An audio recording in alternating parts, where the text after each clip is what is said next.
Un geste rare, un acte d'humanité. Au Sénégal, une décision historique vient de choquer le monde. Les autorités sénégalaises ont décidé vendredi d'accorder 10 millions de francs CFA aux familles des 79 personnes tuées au cours des manifestations qui ont secoué le pays entre 2021 et 2024. Chaque famille recevra cette somme qui intervient comme une première mesure d'assistance annoncée par la ministre de la Famille, Maïmouna Diayer. Cette mesure divise, contestée par l'opposition qui considère que cette indemnité est accordée en dehors de toute procédure judiciaire. Elle est toutefois saluée par Amnesty International au Sénégal. L'organisation non gouvernementale suit les dossiers des familles endeuillées et confirme la nécessité pour ces dernières de bénéficier d'une aide immédiate et urgente en attendant la mise en place de la procédure judiciaire, notamment de la commission de réparation. S'ajoute à cette mesure une aide de 500 000 francs CFA à plus de 2000 ex-prisonniers libérés à la faveur d'une loi d'amnistie. Restez avec nous, car nous allons vous révéler les faits, la portée historique de cette décision et l'hypocrisie des médias étrangers. Pourquoi un geste aussi noble est-il passé sous silence alors qu'un simple scandale aurait fait la une partout? Mais avant cela, n'oubliez pas de vous abonner et de partager cette vidéo pour faire entendre cette bonne nouvelle. Éclipsée par l'Occident, l'Afrique doit écrire son propre récit et ne plus laisser d'autres choisir ce qui mérite d'être mis en avant.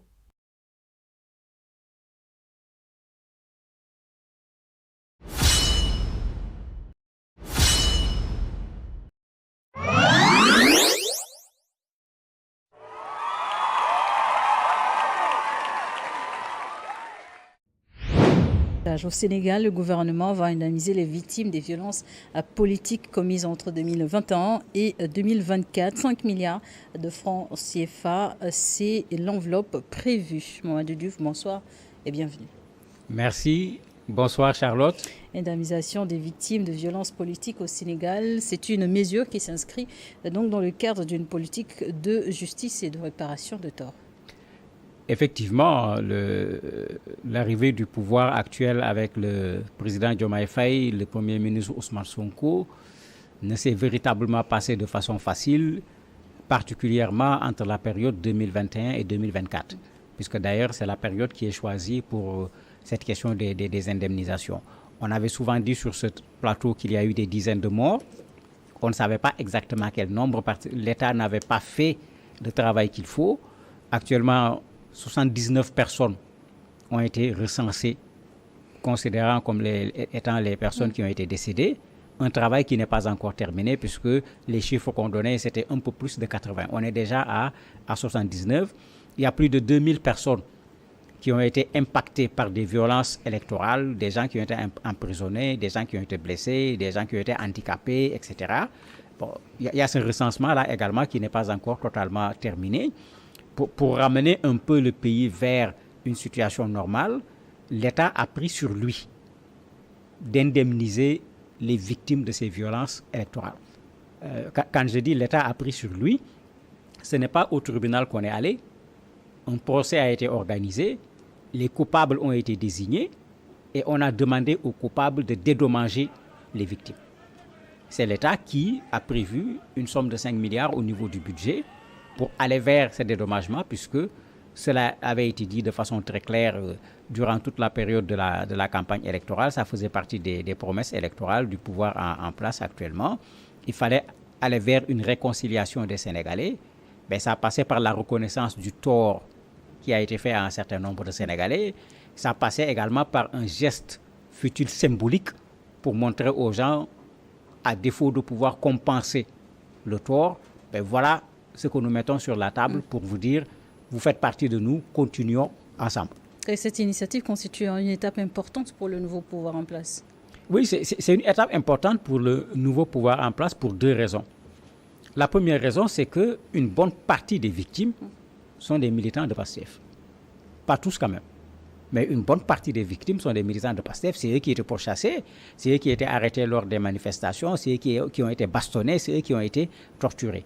Il y a d'autres personnes, c'est vrai, mais l'essentiel, c'est des membres de PASTEF, puisque PASTEF, même pendant que ces gens étaient en prison, pendant que ces gens étaient blessés, ils avaient des systèmes de cotisation pour essayer, en tant que parti, pas en tant qu'État à l'époque, de soutenir ces personnes qui avaient été blessées lors de ces manifestations.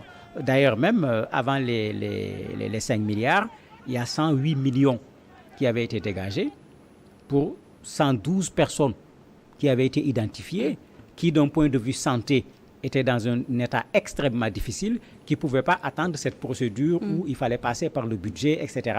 L'État a dû, à travers le ministère de l'Action sociale, sortir 108 millions pour s'occuper de soins pour certains parmi ces victimes qui avaient besoin en urgence de soins qui nécessitaient un coût qui dépassait leurs propres moyens. Et comment l'opinion accueille-t-elle cette nouvelle sur l'indemnisation?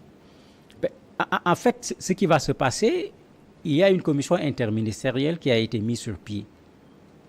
Il y a l'Agence nationale de la statistique et de la démographie qui est chargée du recensement dont je parlais parce que bon, on connaît ce qui se passe dans nos pays. Quand il faut distribuer de l'argent, si vous ne mettez pas les choses au clair, des gens vont se faufiler. Ce que la ministre a proposé, c'est que 10 millions vont être donnés aux familles des personnes décédées.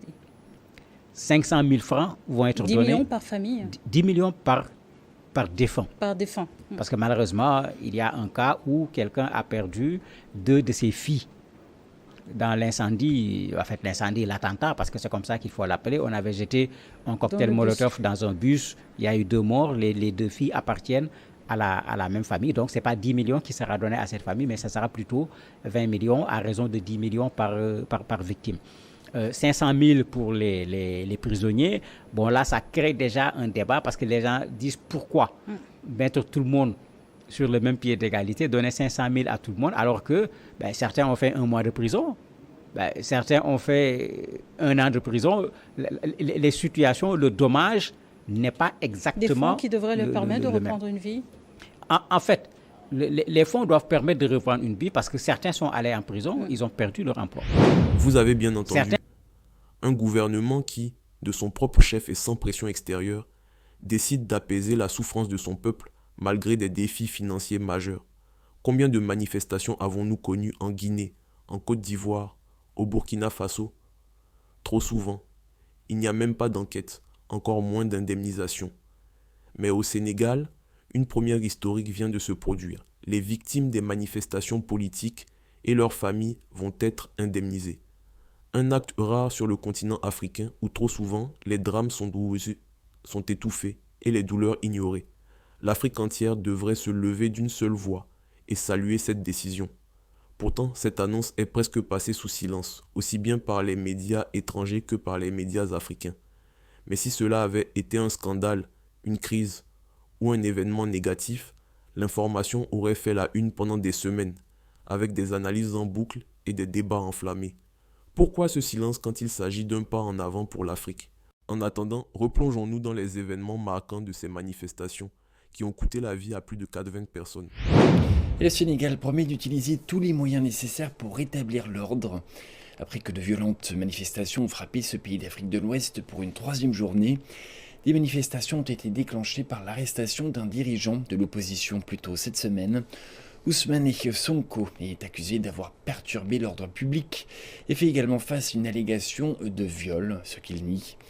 Au moins 4 personnes sont mortes dans les manifestations. Le secrétaire général de l'ONU, Antonio Guterres, a exhorté toutes les parties à éviter une nouvelle escalade. Les jeunes hommes qui l'aident à marcher semblent ne pas y croire. C'est une balle réelle qui a atteint au ventre Modou Gueye, 23 ans. Ce marchand ambulant se trouvait à Colobane vendredi avec son frère, qui témoigne.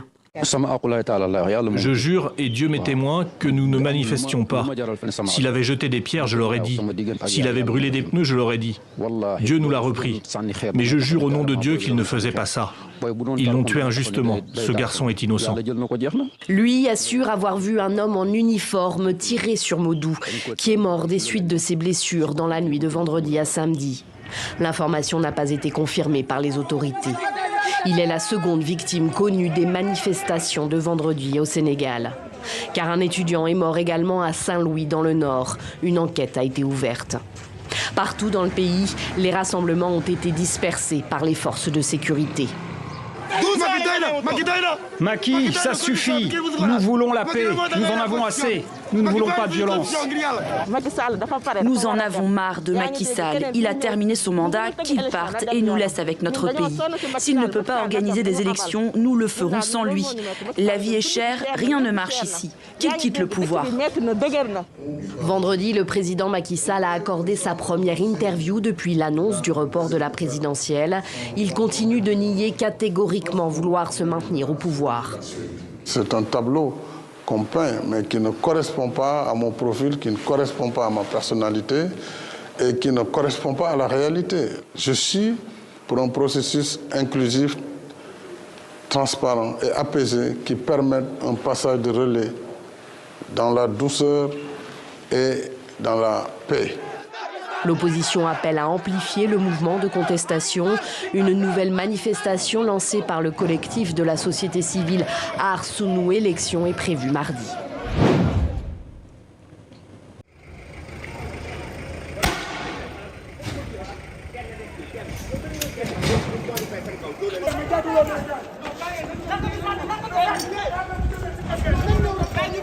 Sall est un dictateur. Macky Sall, dictateur.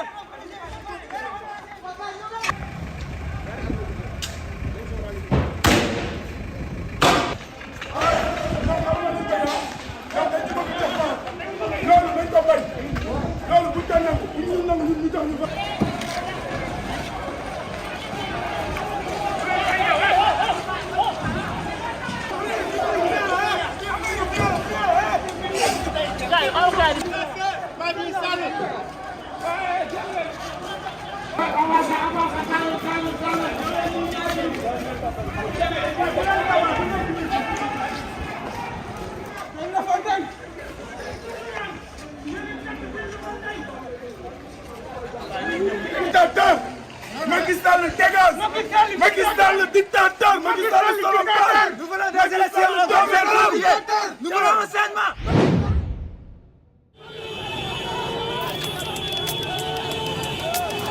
Macky Sall le dictateur! C'est un grand dictateur! Eh oui! Macky Sall le dictateur! Macky Sall le dictateur! Macky Sall le dictateur! Macky Sall le dictateur! Macky Sall le dictateur! Macky Sall le dictateur! Macky Sall le dictateur! Macky Sall le dictateur! Macky Sall le dictateur! Macky Sall le dictateur! Macky Sall le dictateur! Macky Sall le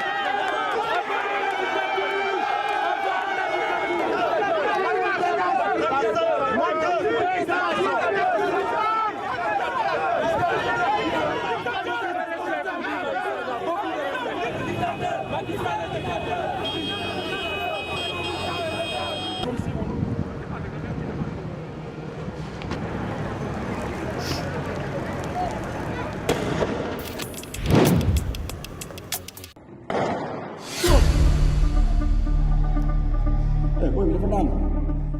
La mort de Sherwood à la suite de tirs par balle par la police est l'un des événements les plus emblématiques de ces manifestations parce que c'est une mort qui a été vue par la plupart des Sénégalais. J'inclus aussi sa famille parce que sa famille a visionné la vidéo le lundi 8 mars avant de se rendre compte que c'était leur frère Sherwood qui a été tué.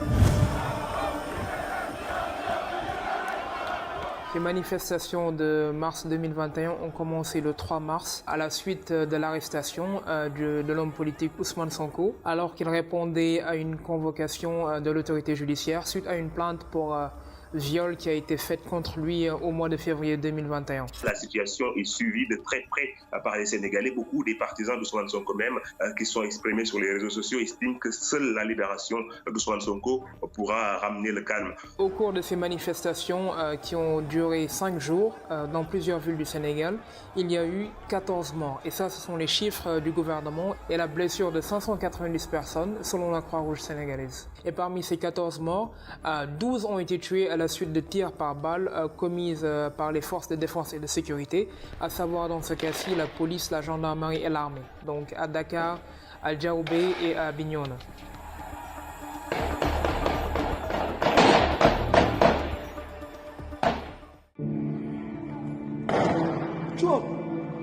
Sherwood, c'était C'était un jeune tailleur qui habitait au Cambérène, qui vaquait à ses occupations, qui se débrouillait comme la plupart des Sénégalais, donc, et qui était fortement, dont les activités économiques étaient fortement impactées par le ralentissement dû à la pandémie Covid-19. Et durant cette matinée-là, il manifestait naturellement par rapport à la situation au Sénégal.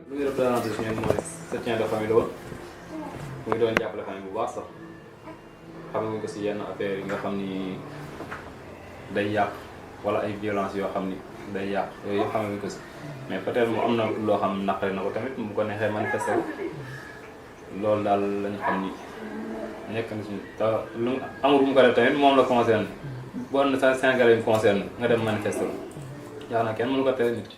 Mais il a quand même été tué par la police sénégalaise durant le contexte de ces manifestations-là. Le cas de Cheikh Wade est symbolique de la répression aveugle qu'il y a eu au Sénégal parce que c'est une mort que la plupart des Sénégalais ont pu visionner et la plupart des Sénégalais ont été choqués. Oui,